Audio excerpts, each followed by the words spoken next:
Estamos volviendo 20:10 de la noche o de la tardecita, acá en la ciudad de Córdoba, en el aire. Quien les habla, Marcelo Actisdana, mi coequiper, Rocío Actisdana. Hoy abordando un tema que hasta a nosotros nos sorprendió de cómo funcionan las cosas, ¿no? El contagio de las emociones. Resulta que estaba preparando el flyer para poner en Instagram de qué íbamos a tratar hoy. Lo habíamos acordado con arroba a la mañana, pero eran 4 de la tarde, más o menos, 3 de la tarde. Me pongo a hacer el flyer, lo termino, se lo envío a la Ro, y al mismo tiempo que a ella le entraba mi flyer, a mí me entraba el flyer que ella estaba haciendo en ese momento y pasándomelo a mí. Fue una sincronización perfecta a la distancia y podría haber sido en cualquier momento del día, a cualquier hora, y fue en el mismo segundo casi, ¿no? Se contagian las emociones, se comparten a la distancia. ¿Cómo funciona? ¿Cómo funcionan las emociones, Ro? Y es complejo. Que te imito, ¿no? Sí. Pero bueno, en realidad somos un cúmulo de cosas. Es muy difícil definir qué son las emociones o dónde están o cómo se generan porque hay como mucha controversia y hay cosas que incluso desde la ciencia todavía no llegamos a comprender. Acá se inicia un planteo que especialmente es el que usamos en el desarrollo nuestro, que es neuroprogramación avanzada, que comparte por lo menos con John Grinder, el creador de la PNL. Esta división teórica es cortito, pero es muy simple para que lo entiendan nuestros oyentes.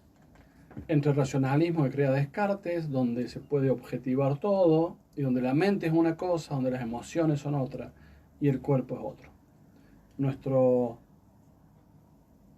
Nuestra creencia, nuestra forma de abordarlo, es más de Damasio, que es un neurocientífico, biólogo, que plantea el error de Descartes de querer dividir y que somos un todo, ¿no?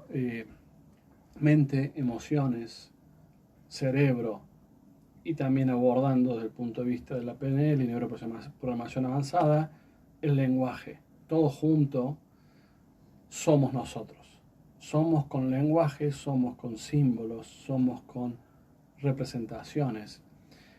Y en esta pregunta, bueno, ¿qué son las emociones? En el fondo es un poco absurda. Se corresponde más con el racionalismo, pero nuestra mente necesita respuestas, necesita explicaciones, si no nos tortura diciendo, pero ¿cómo es esto? ¿Cómo es esto? ¿Qué pasa? ¿Cómo es esto? Queremos explicar las emociones y las emociones muchas veces son autónomas, casi siempre de nuestra voluntad, de nuestros mapas para abordarlas. Sí, en esto de Damasio y el error de Descartes se habla de algo que se llama el marcador somático, que ahí es cuando se empieza a hablar de una correlación entre las emociones y el cuerpo. Como que a partir de cosas que nosotros sentimos, como alguna molestia en la panza, alguna sensación extraña en el abdomen, podemos inferir o asociarlas a cosas emocionales. Por ejemplo, en esto del error de Descartes, de un ejemplo de lo de Damasio, contaban el ejemplo de un hombre que sale en una cita y mientras estaba comiendo él empezó a sentir como un cosquilleo a nivel de la panza y en realidad él estaba pensando que estaba como enamorándose o que le gustaba mucho la chica. Y resulta que cuando llega a su casa en realidad tenía una gastroenteritis y era que le estaba cayendo mal la comida. Esto, bueno, es una forma de ejemplificar y habla de algunas asociaciones que a veces podemos hacer quizás erróneas o no, pero lo importante es ver que hay asociaciones entre cómo nos sentimos anímicamente o las emociones que manifestamos y expresiones corporales. Y a la vez, expresiones corporales que se manifiestan en emociones. Lo que siempre decimos es una cuestión bidireccional. Exactamente. Y cuando hablamos de esto estamos hablando de inteligencia emocional. Podemos tener inteligencia emocional, podemos mezclar la inteligencia con las emociones, se puede aprender las emociones, se puede corregir emociones. Hoy justamente estaba con una clienta de coaching con PNL, y me decía que ella nunca había sido abrazada por su mamá. Y por más que ella quería abrazar a su hija y transmitirle afecto a su hija, era lo que no podía hacer. Tenía todos los deseos, todo el amor, toda la emoción del amor por abrazar a su hija, pero no podía, por alguna razón que yo no entendía, abrazarla y transmitir ese acto, digamos, a través de un abrazo, un cariño, de una caricia. Fue a hacer terapia y pudo empezar a hacer cambios y pudo ver de que en realidad su mamá no había podido hacer eso con ella.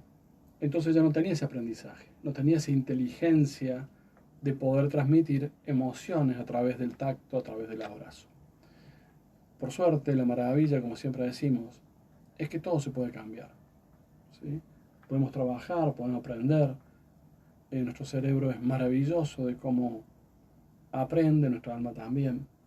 En otro programa la Rúa explicaba que el cerebro toma decisiones, una decisión por cuarto de segundo. ¿Cuánto podemos reaprender y aprender? Entre ellos, la inteligencia emocional.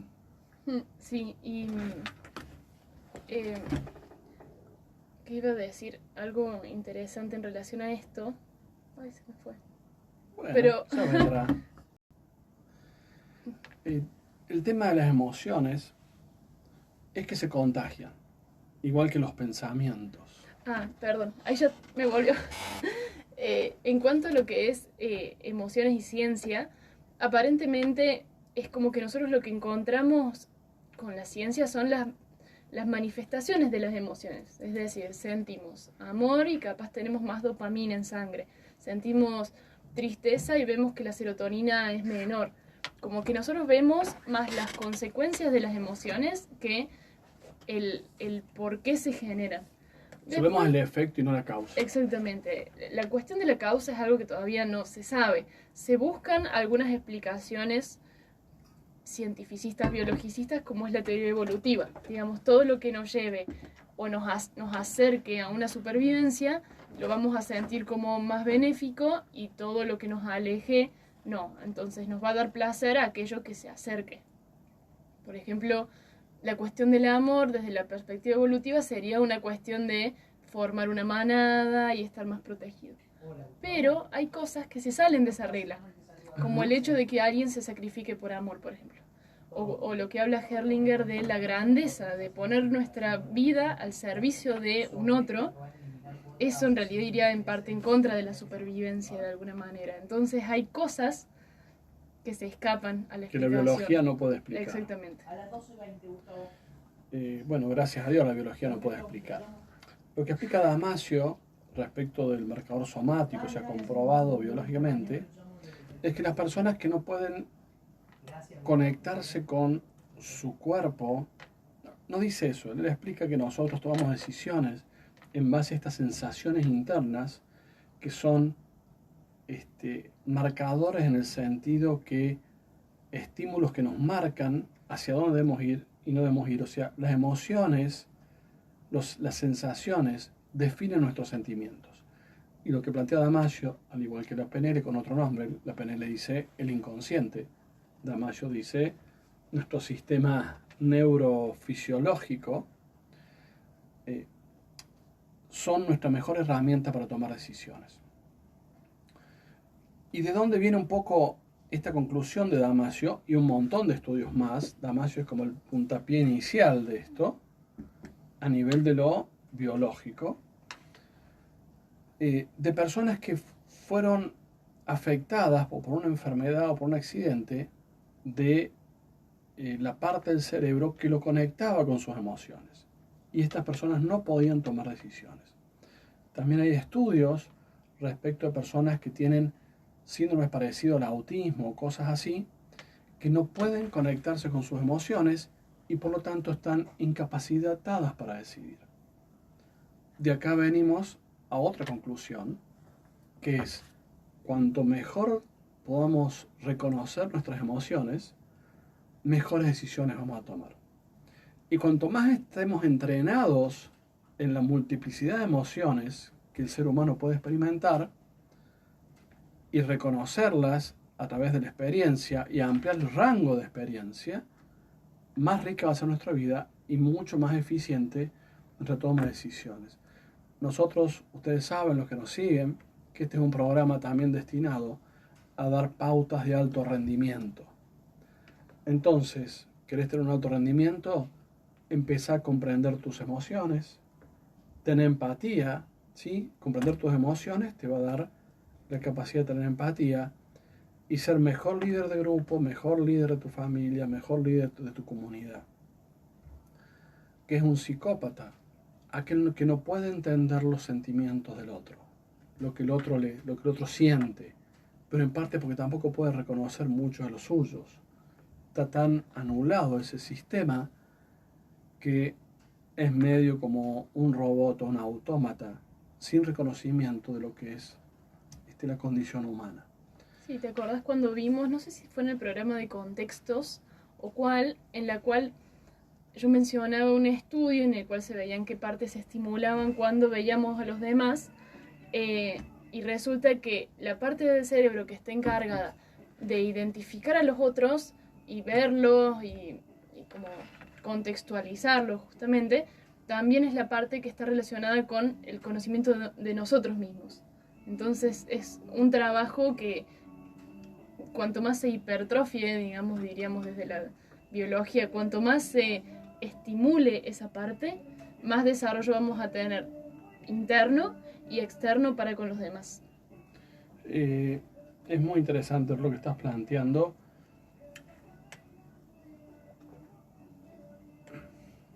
Y hay experiencias valiosísimas que, por ejemplo, que lamentablemente acá no se han implementado en Argentina.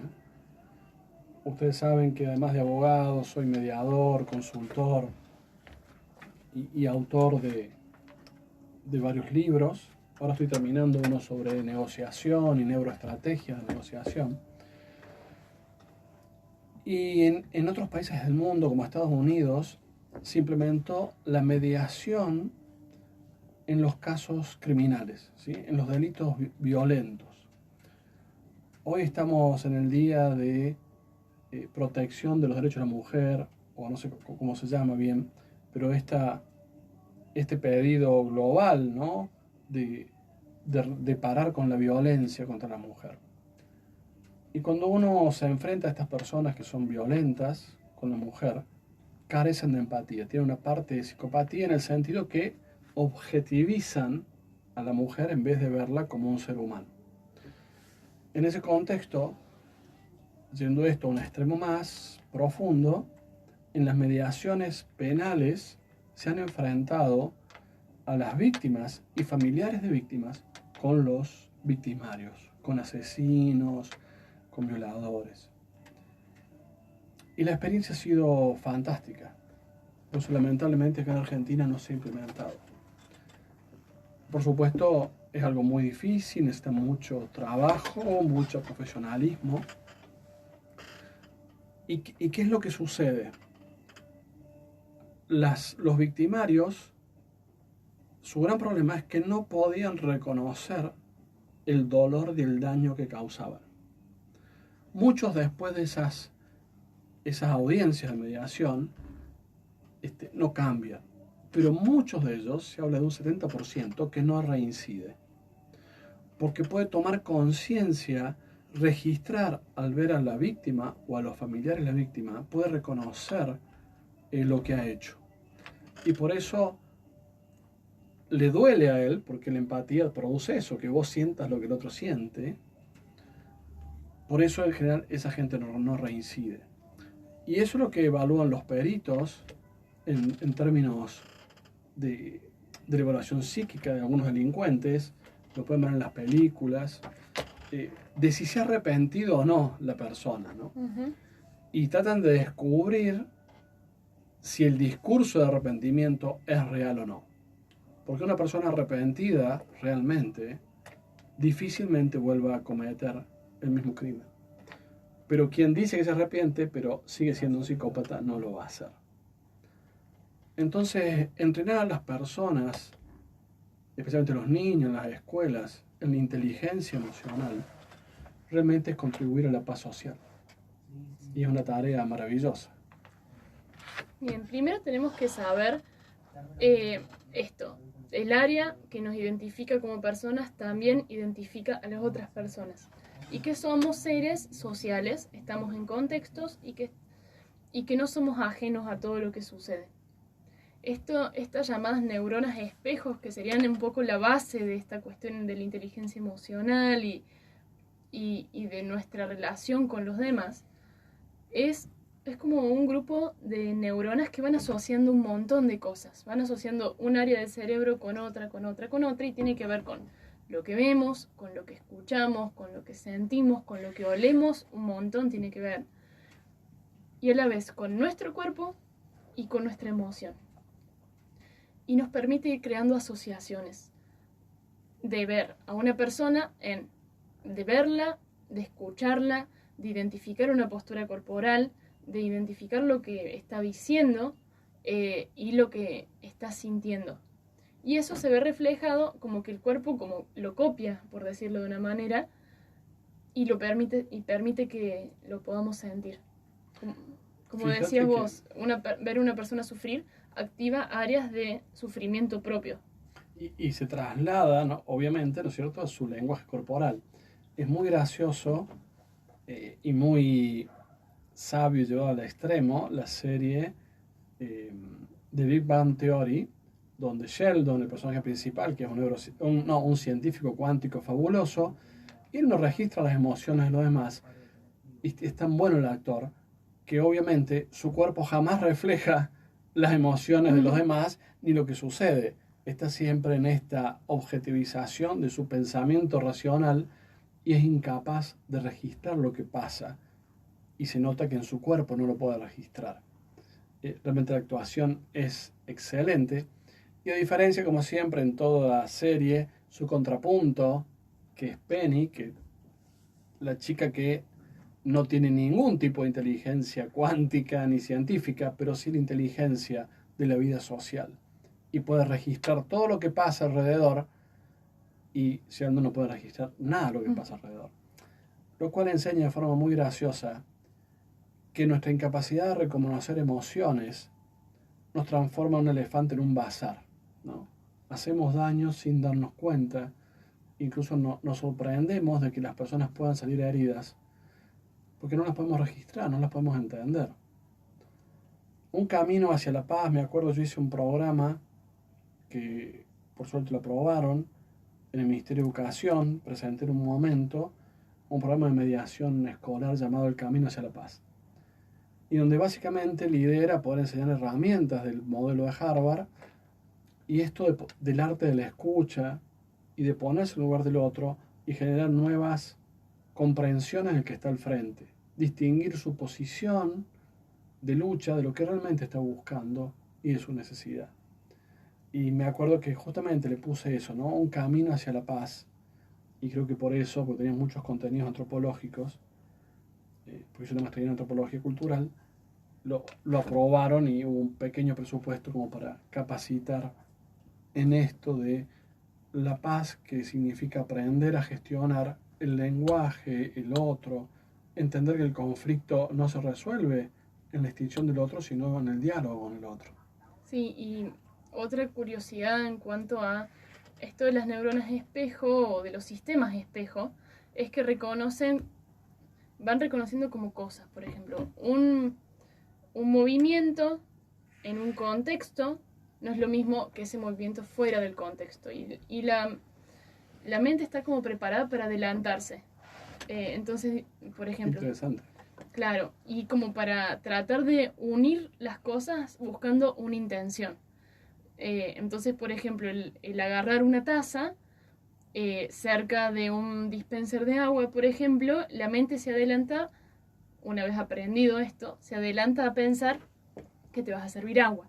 Pero si está cerca de una bacha para lavar los platos, va a adelantarse buscando siempre la intención que está por detrás. Y eso se ve mucho en los niños, que no ven, inicialmente sí, pero en la medida en que se va desarrollando cada vez más el sistema nervioso, buscan como ver la intención detrás de cada uno de los actos de los que los rodean. Y a partir de eso aprenden. Qué interesante, qué interesante. Uh-huh. Y otra cuestión es que espejamos en nosotros mismos, digamos, lo que vemos en los demás, las intencionalidades, las posturas. Entonces, acá es la cuestión del desarrollo de la empatía. Entonces, si vemos frecuentemente a alguien en una posición de tristeza, posición de angustia, manifestando la angustia o manifestando la queja, eso es algo que también se va a ir reflejando en nosotros.